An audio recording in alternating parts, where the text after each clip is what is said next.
Hindi ka uusad bilang tao kahit anong gawin mo. Iwanan mo talaga eh. Tagal ko nang gustong tumbukin yung sinasabi ni Rendo na yan.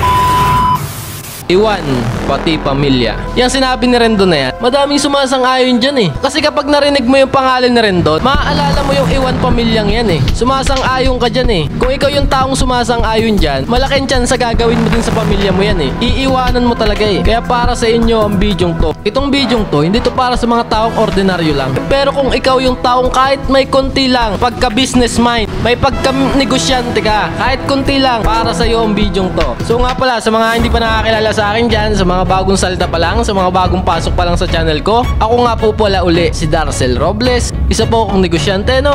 At maglilimang taon na po ako sa mundo ng entrepreneurship, sa mundo ng pagnenegosyo. So tara, pag-usapan na natin to. Kung matatandaan nyo yung taong sumikat yung sinabi ni Rendo na yan, yung iwan pamilyang yan, naalala ko dati, itong istoryahin nun. Yung taon na yan, hindi ko na lang matandaan kung anong taon. Basta yung taon na sumikat yung sinabi ni Rendo na yan, negosyante na ako niyan eh. At nung unang rinig ko pa lang nung sinabi ni Rendo na yan, maling-mali eh. Madaming nalason ng utak, madaming sumang-ayon, madaming ginagawa yung bagay na yan. Sumang-ayon kay Rendon. Iwan pamilya. Tagal ko nang gustong tumbukin yung sinasabi ni Rendo na yan eh. Pero ngayon naalala ko yung laman ng puso ko. Kaya tutumbukin ko talaga ngayon yan, yung iwan pamilyang sinabi ni Rendo na yan. Kasi gusto ko may mabago sa inyo. Kahit dalawa man lang tao makapanood nito, mabago ko man lang yung naitanim na rin doon sa isipan nyo. Mabago ko man lang yan, okay na ako doon. Para sa akin naman, hindi iwan pamilya. Nandiyan lang sila, nasa tabi lang natin sila. Hindi natin sila iiwanan. Pero, hindi tayo magpapapigil sa kanila. Ang definition kasi ni Rendon dyan, talagang iwan eh. Wala ka ng paki. Wala ka ng paki sa kanila eh. Iwanan mo talaga eh. Yan ang ibig sabihin ni Rendon eh. Yan ang definition niya eh. Iwanan mo talaga. Pero tayo, hindi tayo ganun. Huwag tayong maging ganun. May paki pa rin tayo sa kanila. May paki pa rin tayo sa ating pamilya. Pero hindi to the point na mahihindar na yung ating mga progress. Naniniwala kasi ako na walang taong magtatagumpay na binarubal nila ang kanilang mga magulang, kanilang mga kapatid, kanilang pamilya. Personal ko yun ha. Hindi ka uusad bilang tao kahit anong gawin mo. Kung salbahe kang kapatid, anak, sa pamilya mo, tandaan nyo yan. Gawin natin yung tama, maging mabuti tayong pamilya. Hindi natin sila iitsapwera. Hindi tayo magagalit sa kanila. Hindi natin sila iiwan. Lagi tayo nandito sa kanila. Pero may guhit lagi sa dulo. Pero hindi yung puntong katulad nung kay Rendo na ayaw nyo akong tulungan. Galit ako sa inyo. Wala kayong pagka-business mind? Pues, iiwan ko kayo. Bahala kayo sa buhay nyo. Focus ako sa negosyo ko. Bahala kayo dyan. Yan yung kay Rendon eh. Yun ang kontekstong hindi ako approve. Yung konteksto ni Rendon na yan, X na X sa akin yan. Kaya sa lahat ng mga ka-businessman ko dyan, na walang aasensong tao kung barubal kang anak, barubal ka sa pamilya mo, join ka sa aking grupo. Lahat ng negosyante, dito tayo. Welcome na welcome kayo. Mapamaliit man ang negosyo yan. Kahit anong negosyo mo, wag lang masama. Welcome ka sa grupo ko. Pasukin nyo ang grupo ko.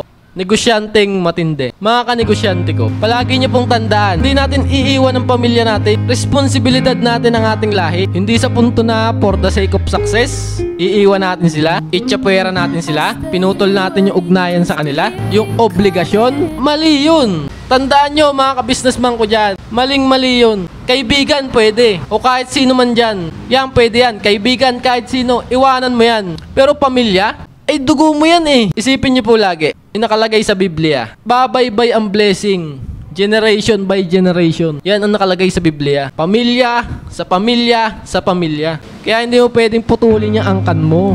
Para sa akin, kasuklaman nyo. Sa akin, swerte ako sa pamilya ko, mababait ang pamilya ko. Pero ewan ko sa ibang mga negosyante. Itong tandaan nyo, kahit gaano pa kawalang hiyayang pamilya nyo, sa akin, swerte ako eh. Sobrang swerte ako sa pamilya ko. Hindi pwedeng i-ekis ang mga yan. Hindi natin sila pwedeng iwanan. Nandiyan pa rin sila. Makulit ka ah.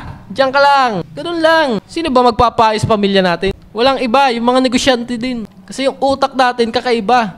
Hindi normal. Nakaka-shake ng normal. Kaya walang ibang magpapayo sa kanila, kundi tayo ding mga negosyante. Ayos! Alam ko, naintindihan nyo na yan. So nga pala, wag kakalimutan na. Gusto nyo palaging matandaan ang video to. Meron nga pala akong binebentang merch t-shirt. Ko-customize natin. Kung anong gusto mo ipalagay na design, kung anong size, sabihin mo lang sa akin lahat. Pwede natin gawing dry fit yan, yung t-shirt na yan. Pwedeng muscle shirt, pwedeng sando. Bagay na bagay sa mga muscle mo yan. Say yung pag-workout. Ayos ba?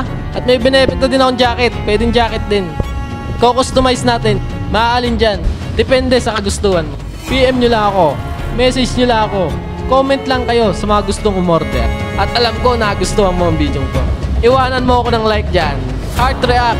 Komentan mo din ako ng saloobin mo. Kung ano yung nararamdaman mo ngayong natapos mo ulit ang aking video. At maraming salamat po sa lahat po ng tumapos ng video kong ito. At ako'y magpapaalam na po muna. Kita-kits po tayo sunod. Ako po muli, si Darcel Robles, na mag-iiwan sa inyo ng katagang ang tamad. Wag na wag mo papakainin. Ciao, bye!